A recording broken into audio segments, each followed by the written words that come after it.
can jump into questions, which is Cool. cool. Alrighty, so we've got another sort of British story, huge name. We know Rolex. Rolex is a collectible, a physical collectible. So it's interesting that they have filed trademark applications for NFTs and NFT-backed media and NFT marketplaces, crypto keys and transactions, virtual good auctions, virtual and cryptocurrency exchanges, and transfers. That's everything that they've placed things for. We've always said, and we use an example often, that when you have a Rolex and you buy a second-hand Rolex, you never know whether it's fake or real. You have to get it checked out, and that an NFT would be a perfect fit for a company like Rolex. Well, it seems like someone was listening to someone who said that, because we now have this happening. And here's the actual, some of the trademark things. So everything I read out to you, they've applied for. And interesting that they've also applied for a token. And actually like what they intend to do with it. But just another example of a really well-known, well-established, massive, well-respected company that has come out and trademarked NFT and Web3 related capabilities.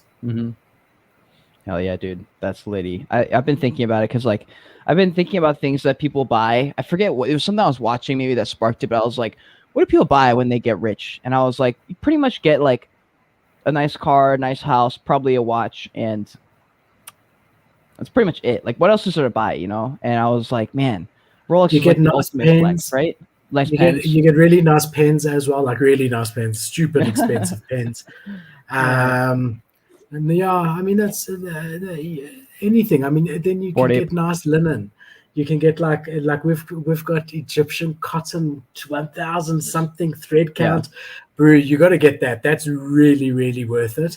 It sounds like dude. You know what's interesting? Now that you say it like that, the Bored Ape Yacht Club, fucking, if they planned it like this, which now it sounds like they did, it sounds like they used my strategy, obviously before I have talked about it or even knew about it, of like target audience specifically.